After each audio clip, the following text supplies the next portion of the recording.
Shalom Elohim, haleluya, puji nama Tuhan. Semangat pagi Bapak Ibu Saudara yang dikasihi Tuhan kita, Yesus Kristus. Jumpa lagi bersama saya Pendeta Samuel Mawuntu dalam Renungan Pagi ke 2011 hari. Renungan pagi ini mengudara, puji Tuhan. Bapak Ibu Saudara yang dikasihi Tuhan, sebelum kita membaca, mendengarkan, dan merenungkan firman Tuhan hari ini, mari kita berdoa. Minta pimpinan Roh Kudus. Kita berdoa. Bapa di surga, berbicaralah kepada kami semua. Pakai firman Tuhan ini untuk menegur kami, menasihati kami, meneguhkan iman percaya kami. Dan biarlah firman Tuhan ini memberkati kami semua. Di dalam nama Tuhan Yesus yang adalah firman Allah yang hidup, kami berdoa. Amin. Haleluya. Beberapa hari ini kita membahas tentang tema-tema Natal. Mari buka Alkitab kita dalam kitab Injil Yohanes pasal 3 ayat 16. Perhatikan. Karena begitu besar kasih Allah akan dunia ini, sehingga ia telah mengaruniakan anaknya yang tunggal, supaya setiap orang yang percaya kepadanya tidak binasa, melainkan beroleh hidup yang kekal. Haleluya. Bapak Ibu Saudara yang dikasihi Tuhan, ayat ini tentunya tidak asing lagi di telinga kita. Mungkin sebagian besar dari Bapak Ibu Saudara sudah menghafal bagian firman Tuhan ini. Bapak Ibu Saudara yang diberkati Tuhan, dari firman Tuhan ini kita dapat menangkap pesan yang luar biasa. Tuhan datang ke dunia ini karena cintanya, karena Dia mengasihi saudara dan saya. Makanya Dia sendiri yang turun tangan untuk mengambil bagian dalam karya keselamatan untuk umat manusia. Haleluya. Bapak Ibu Saudara yang dikasihi Tuhan, kalau kita merujuk dalam konteks perjanjian lama, konsep keselamatan pada perjanjian lama, kita dapat melihat bahwa orang-orang yang hendak diselamatkan, mereka harus membawa korban kepada Tuhan. Nah, kalau itu diterapkan sekarang, saya melihat bahwa orang-orang yang diselamatkan adalah orang-orang kaya. Hanyalah kalangan orang-orang yang berduit. Karena mereka bisa memberikan korban kepada Tuhan untuk keselamatan pribadi mereka. Nah, untuk orang-orang yang menengah ke bawah, bagaimana nasib mereka? Melihat hal itu, Tuhan berinisiatif untuk turun dari sorga ke bumi untuk menyelamatkan umat manusia. Saudara yang dikasihi Tuhan, tentu ini adalah karya terbesar yang dunia tidak bisa berikan kepada kita. Ini adalah karya Tuhan yang luar biasa. Untuk keselamatan umat manusia, Dia datang ke dunia ini. Dia memakai rupa seperti seorang hamba. Dia menjadi sama seperti saudara dan saya, menjadi sama seperti kita manusia. Dia merasa lapar, dia tidur, dia merasa sakit, dan lain sebagainya. Itulah keadaan Tuhan yang menjadi manusia. Saudara, selalu saya katakan, memang manusia menjadi Allah itu mustahil, saudara. Mustahil. Samuel menjadi Tuhan itu mustahil.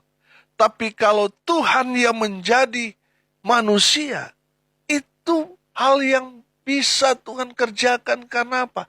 Tuhan kita adalah Allah yang Maha Kuasa. Dia bisa memakai media apa saja karena Dia Allah yang Maha Kuasa. Jadi kalau kita membatasi kuasa Tuhan dengan berkata, mana mungkin Tuhan menjadi manusia, itu berarti kita tidak percaya kepada kemahakuasaan Tuhan. Kalau kita percaya bahwa Tuhan itu Maha Kuasa, Dia bisa menjadi apa saja, saudara. Bapak Ibu Saudara yang dikasihi Tuhan, dalam konteks kebenaran firman Tuhan, Tuhan yang Maha Kuasa itu turun ke bumi ini menjadi seperti saudara dan saya, menjadi manusia. Dan dia mati untuk kita semua umat manusia. Dia menjadi korban anak domba Paskah untuk semua umat manusia. Jadi korban keselamatan itu terjadi 2000 tahun yang lalu sekali untuk selama-lamanya. Dan yang menjadi korban domba Paskah itu adalah Yesus Kristus Tuhan kita. Dialah yang menjadi korban Paskah itu untuk keselamatan umat manusia. Bapak Ibu Saudara yang dikasihi Tuhan, saya katakan di sini bahwa kasih Tuhan yang begitu besar menyelamatkan kita, orang-orang yang berdosa. Bapak Ibu Saudara yang dikasihi Tuhan, kasih Tuhan yang begitu besar dia buktikan dengan cara mati di atas kayu salib itu. Tuhan Yesus telah membuktikan bahwa cintanya, kasihnya kepada saudara dan saya luar biasa besarnya, sehingga dia memberikan hidupnya kepada kita sebagai bukti dia mengasihi saudara dan saya. Saudara yang percaya kepada karya keselamatan Yesus Kristus Tuhan, saudara yang percaya diselamatkan. Amin. Saudara, kalau kita belajar tentang arti kata percaya itu sangat-sangat luar biasa. Saya sederhanakan. Orang yang tentunya yang kita percayai adalah orang yang dekat apa jauh. Saya percaya orang yang dekat dengan kita. Makanya kita mempercayakan mereka satu kepercayaan, baik dalam pekerjaan, dalam bisnis, dan lain sebagainya. Karena kita dekat dengan orang itu. Nah, saudara yang dikasihi Tuhan, jangan mengaku saudara orang percaya, tetapi saudara beribadah saja saudara dipaksa-paksa. Jangan mengaku saudara percaya Tuhan, tapi hubungan pribadi saudara dengan Tuhan begitu jauh. Jarang berdoa, jarang baca firman. Saudara, kalau saudara mengaku orang percaya, tapi saudara nggak dekat dengan Tuhan, itu menjadi pertanyaan besar di dalam hidup. Apakah engkau sungguh-sungguh percaya kepada Tuhan atau hanya di mulut? Saya percaya, orang yang percaya kepada Tuhan, dia dekat, lekat, erat dengan Tuhan. Amin. Dia tidak akan memisahkan, bahkan menjauhkan dirinya dari persekutuan. Tapi semakin intim, semakin dekat dengan Tuhan. Itu orang percaya. Haleluya. Dan orang yang percaya, firman Tuhan katakan, mereka memperoleh hidup yang kekal. Haleluya. Bapak Ibu Saudara yang dikasihi Tuhan, kita belajar dari kebenaran firman Tuhan ini.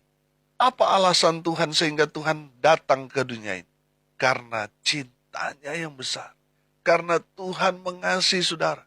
Tuhan tidak mau saudara binasa. Tuhan tidak mau saudara mati dihukum dan dicampakkan ke dalam api neraka. Tuhan datang ke dunia ini karena dia mengasihi saudara dan saya. Sehingga dia rela mengorbankan dirinya buat saudara dan saya, supaya saudara dan saya yang percaya kepadanya tidak binasa, melainkan memperoleh hidup yang kekal. Haleluya. Bapak Ibu Saudara yang dikasihi Tuhan, saya memberi tema kebenaran firman Tuhan ini, kasih yang menyelamatkan. Amin. Yang pertama kita belajar saudara, kasih Tuhan begitu besar bagi kita. Dan Tuhan mau kita mengasihi dia dengan segenap hati. Saudara yang dikasihi Tuhan, kita tahu hukum kasih. Kasihilah Tuhan Allahmu dengan segenap hatimu, segenap jiwamu, segenap kekuatan. Dan kasihilah sesamamu manusia. Saudara, itulah arti salib. Makanya saudara lihat salib. Garis vertikalnya lebih panjang daripada yang horizontal.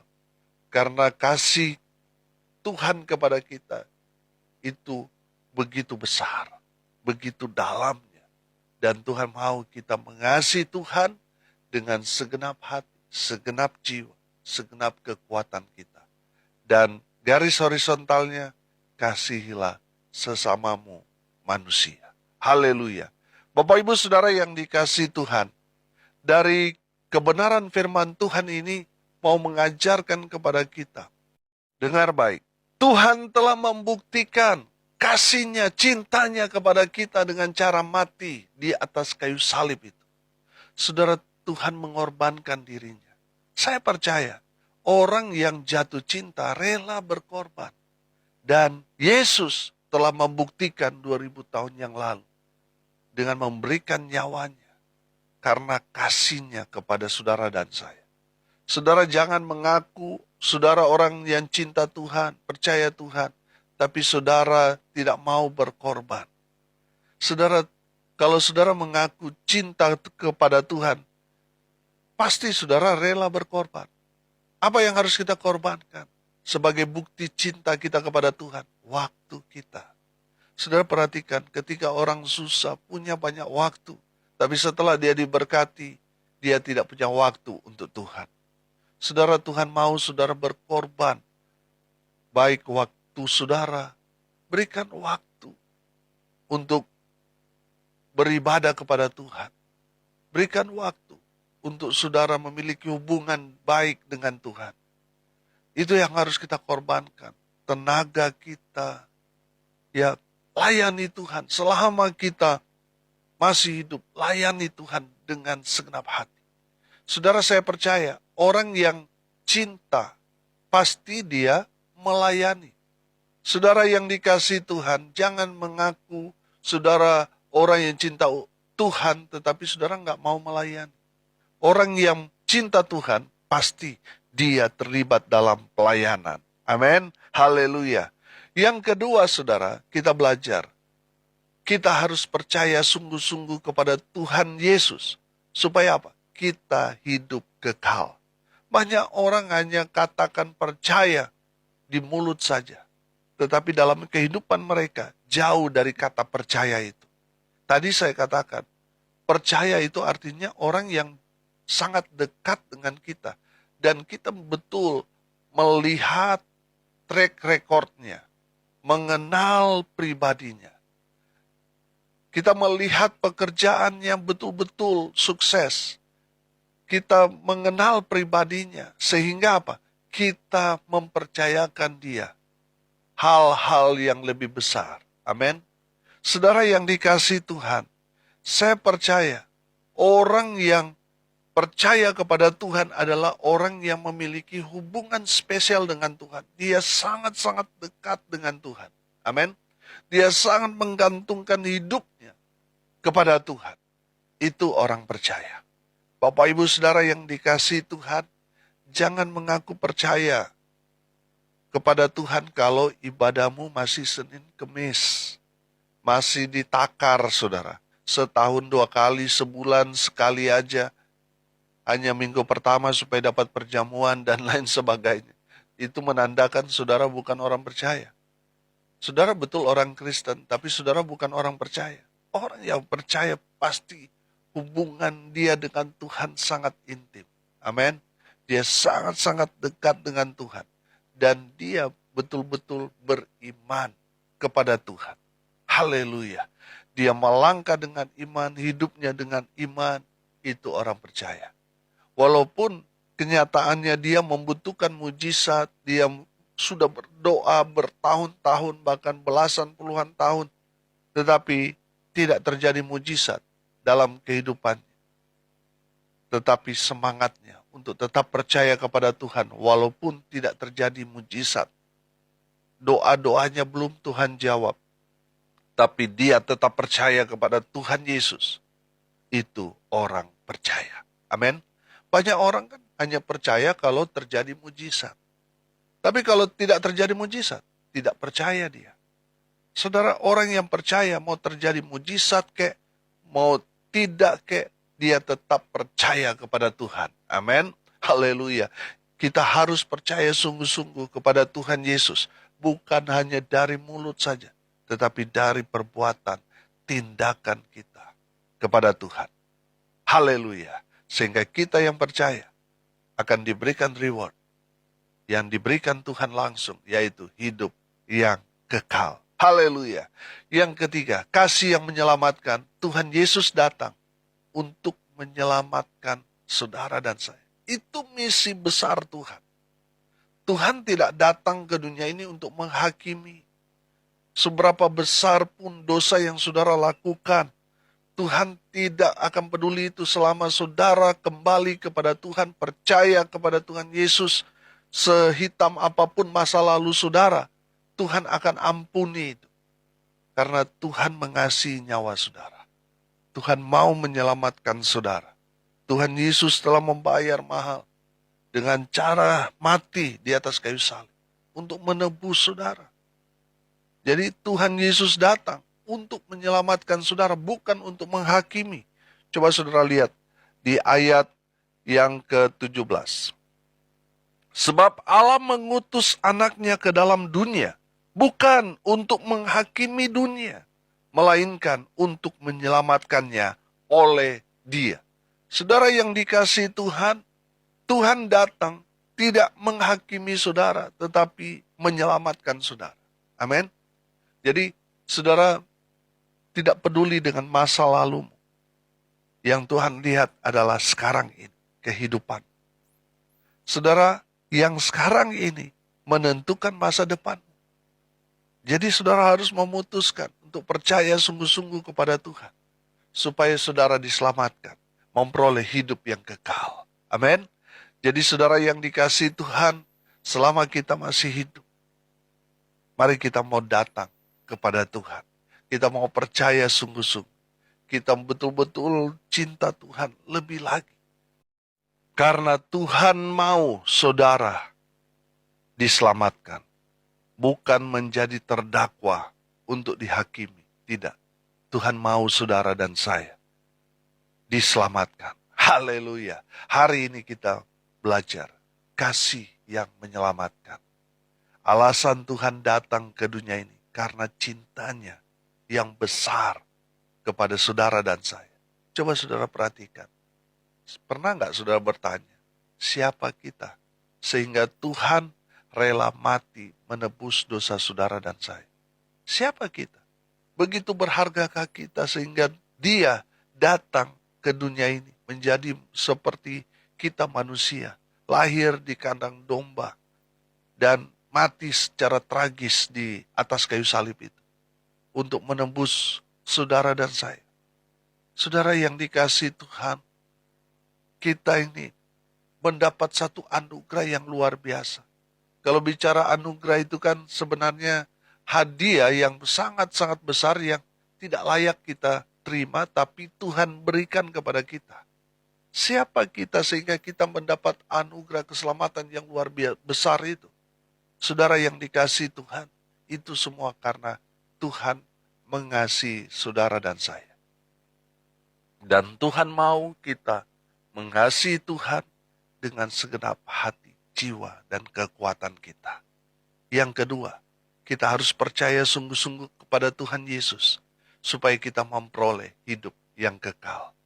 Dan yang ketiga kita belajar, Tuhan Yesus datang ke dunia ini untuk menyelamatkan saudara dan saya, semua umat manusia. Saudara yang dikasihi Tuhan, Tuhan tidak mempedulikan masa lalumu yang buruk, yang kelam, yang hitam itu, yang jahat, yang penuh dengan catatan kriminal. Tuhan gak peduli dengan masa lalumu, Tuhan peduli dengan masa depanmu. Ambil keputusan sekarang untuk menerima Dia sebagai Tuhan dan Juru Selamatmu secara pribadi. Maka saudara akan diselamatkan. Haleluya. Tuhan tidak menghakimi saudara, tetapi menyelamatkan saudara. Amin. Mari kita berdoa. Terima kasih Bapa di surga sudah berbicara kepada kami tentang arti kasih yang menyelamatkan. Begitu besarnya cinta Tuhan kepada kami sehingga Engkau sendiri yang datang ke dunia ini untuk menyelamatkan kami. Ajar kami supaya kami terus percaya kepada Tuhan.